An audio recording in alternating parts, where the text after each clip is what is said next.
Estados Unidos, eu falei aqui durante a semana que nós teríamos, aguardava, né, ali a área de relações exteriores da Rússia, uma resposta formal dos Estados Unidos às demandas russas.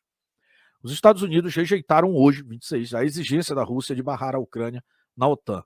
E disseram acreditar que Moscou está pronta para invadir, mas ofereceram o que chamaram de um novo caminho diplomático para sair da crise. No documento, os Estados Unidos afirmam que a OTAN permanecerá com as portas abertas para a entrada de novos membros, como a própria Ucrânia, rejeitando assim uma das principais exigências da Rússia. Mas ofereceram sugestões para áreas de interesse mútuo, como negociação sobre o controle de armas e maior transparência sobre movimentação de tropas na região. Eu já vou adiantar que esse controle de tropas na região não interessa para a Rússia. A Rússia não quer dar essa satisfação. A Rússia entende que dentro do seu território movimenta como quer.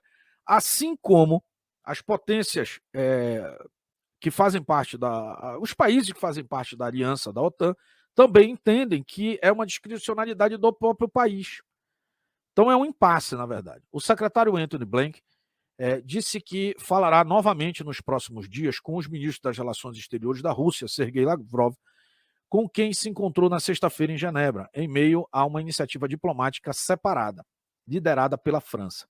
Isto estabelece um caminho diplomático sério, caso a Rússia escolha. Disse Blinken a repórter sobre a resposta dos Estados Unidos, que ele disse que permaneceria confidencial.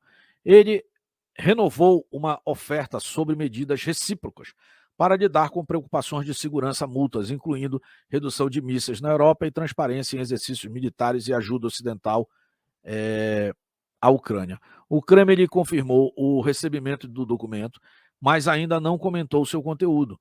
Antes do envio da resposta, a Rússia ameaçou retirar as suas exigências, a retaliar se suas exigências não fossem aceitas e se os países ocidentais continuarem implementando o que chamou de uma política agressiva na região. Em uma audiência no parlamento russo hoje, o ministro das Relações Exteriores, Sergei Lavrov, disse, ao lado de outros funcionários do governo, aconselharia a Putin sobre quais devem ser os próximos passos a serem tomados pelo Kremlin.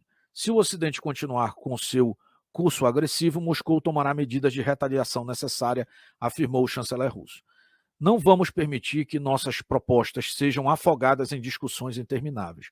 A Rússia nega qualquer intenção de invadir a Ucrânia, mas mantém mais de 100 mil soldados mobilizados perto da fronteira com o país vizinho, o que preocupa os Estados Unidos e seus aliados. Hoje, o país iniciou uma série de exercícios militares no Mar Báltico. Tá? Eu vou até, inclusive, colocar aqui enquanto eu te falo, cenas, né, dos exercícios que estão acontecendo lá. Olha, pessoal, vamos deixar uma questão bem tranquila aqui para a gente conversar esse assunto. Né? Qual é o objetivo dessa crise? A Rússia está tomando a mesma postura que tomou no passado, quando houve a primeira vaga de países, ali principalmente no Báltico, que aderiram, né, à aliança do Tratado do Atlântico Norte, né? Letônia ali, Estônia e por aí vai. E são fronteiras menores. Ao longo da soma desses países, algo em torno de 400 a 500 quilômetros. Avançando mais um pouco, quando houve a intenção, por exemplo, da Geórgia, a Rússia tomou o mesmo tipo de postura e gerou um conflito.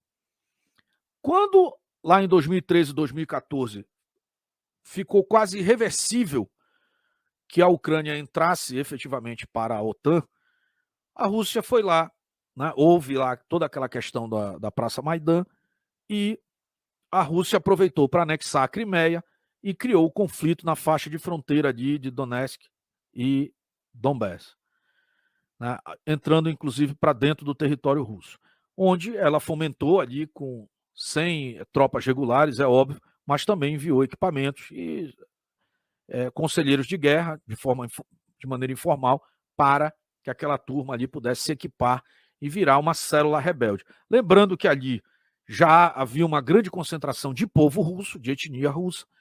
Houve um processo de distribuição também de passaporte para aumentar essa presença cultural e formal russa na região. Hoje já se fala dentro do parlamento russo em proceder, assim como procederam na Crimeia, numa espécie de, vamos dizer assim, certificação de um plebiscito ali para a decisão popular em as pessoas aderirem ao lado russo. Então, uma série de questões estão sendo feitas nos bastidores do ponto de vista administrativo diplomático. A questão das tropas, elas estão todas mobilizadas dentro do lado russo, ao longo de uma faixa de fronteira de mais de 2.000 quilômetros. É muita coisa, pessoal. É 4, 5 vezes o que existe hoje. Então, o meu ponto de vista é que, dado o investimento russo, dado as ações que a Rússia já teve no passado para coibir, para barrar isso, e conforme eu já expliquei em dezenas de vídeos aqui, que esses instrumentos são aplicados pela Rússia para justamente impedir que os países possam aderir à OTAN, já que o regimento interno da OTAN exige que países com conflitos, seja guerra civil, seja com conflitos com países terceiros, não possam ser recepcionados na OTAN. Né? Só resta agora ao Putin anexar essas regiões. Pode ser que seja sem nenhum disparo ou com um disparo mínimo, né? Porém, a grande quantidade de armamentos que está sendo implementada, e veja bem, uma coisa é você investir numa infraestrutura pesada militar, né? Por exemplo, como está mostrando aí nos exercícios navios, colunas de tanque e tudo mais. Outra coisa é a estratégia que está sendo adotada hoje de apoio da OTAN à Ucrânia. Lembrando que a Ucrânia não faz parte da OTAN, né? Onde a concentração está em equipamentos portáteis. Portanto, muito mais difícil de controlar de forma centralizada isso. Você vai ter, na verdade, células que estão sendo preparadas por conselheiros de guerra estrangeiros. A turma sabe fazer esse tipo de guerra. É quase que uma guerra de guerrilha dentro de uma tropa regular. Né? Então, é inevitável que alguma coisa ali descambe para isso. O meu entendimento é que, na fase atual, e dada a resposta que foi dada agora pelos russos, pelos americanos aos russos, que não serão atendidas, e eu antecipei que todos os pedidos do Ocidente para a Rússia e da Rússia para o Ocidente são impossíveis de serem atendidos para o outro lado sem uma demonstração de fraqueza estratégico-militar e diplomática. Então, nada seria atendido, e como de fato hoje a resposta... Daqui, quem acompanha as análises que nós estamos fazendo aqui, eu antecipei essa resposta. Eu disse que não seriam atendidos. Então, fica valendo o que nós escrevemos na capa aqui. A resposta agora está na mão do Putin e as suas tropas. Tá? Eu acredito que, do ponto de vista das respostas do Ocidente, nada foi atendido dos pedidos russos, portanto, só cabe aos russos três alternativas. Vamos lá. Olha só, para quem gosta de ter um leque, né? Manter o estado de coisas que lá está. Eu acho caro para ser mantido sem um objetivo claro, não resolve nada. Você manter 100, 140 mil pessoas nas fronteiras em instalações provisórias, muito cara a mobilização disso, tá? É inviável a médio e longo prazo. Outra seria o recuo, o que seria aceitar a derrota para o Ocidente. Não acredito que o Putin fez tudo isso para recuar.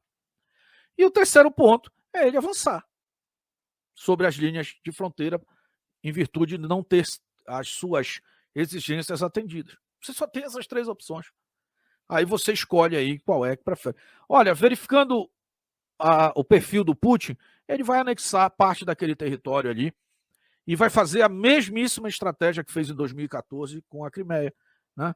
Ele avança, ele chama, como tem uma grande presença de etnia russa, ali ele vai justificar com a autorização de um plebiscito que o povo se autodetermine, isso faz parte da Carta da ONU, que o povo faça a sua autodeterminação e escolha se quer estar com a Ucrânia ou com a Rússia. Né? o formato com que esse plebiscito vai acontecer, pessoal, olha, você tem que tentar se colocar na posição do ucraniano. Ele vai querer virar russo ou ucraniano? Ele vai para o lado mais forte ou o lado mais fraco? Na Crimeia foi de lavada, se eu não me engano, 90% optou. Né? E aí as tropas garantem que a vontade popular seja feita. Na região, já existe uma grande quantidade de pessoas para o lado russo. Então, a única maneira disso escalar muito em termos de conflito é se eles tentarem ir até Kiev. O que eu acho que não sei se essa jogada será tentada nesse momento. Né? Até porque o próprio Putin não agiu quando agiu na Crimeia, já anexando outra região. Ele vai lutando uma. É só observar as estratégias, as peças que o Putin move. Ele move uma por vez, ele não vai de uma vez. Tá? Então, a tendência é que nos próximos meses aí a gente acompanhe uma anexação aí, se vai ser uma guerra de atrito de longa duração ou se vai se partir logo para a questão política, aí é mais difícil da gente analisar nesta semana. Mas a gente já deu aí um caminho das pedras. Né? A outra questão é de que forma o Ocidente vai reagir. Eu acredito que, a princípio, com muita retórica, muita pressão, né, principalmente financeira, eles vão tentar atingir as fortunas das oligarquias russas, principalmente lá no Reino Unido, são muitos. Aí, alguns oligarcas vão optar ou por migrar de vez para a Europa, eles não vão conseguir derrubar o Putin, né, lá internamente, ou vão sair do país, né, porque a questão deixou de ser meramente financeira. Né, é a questão de sobrevivência e soberania russa. Tá? Bom, aí é um dos pontos, né, do lado do Ocidente, como eu já antecipei aqui, é o Ocidente que tem instigado isso, instigação da Rússia, e Estados Unidos pedem cidadãos americanos deixem a Ucrânia. Isso é normal, né, nesse momento, que isso seja feito, porque há, sim. Né? E, sim, há tambores de guerra sendo... Só a pessoa sem os sentidos para não achar que os tambores da guerra estão sendo tocados. E se utiliza a expressão tambores da guerra justamente por antecipar a guerra. Se fosse a guerra já, não era tambores. Tem gente, eu vi hoje muita gente diz, o pessoal tá dizendo os tambores de guerra estão sendo tocados aí. Hoje, um deles foi tocado pelo próprio Estados Unidos, que respondeu 100% negativo a qualquer exigência. Fechou.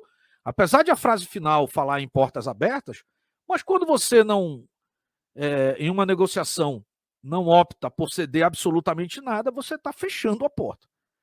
Né?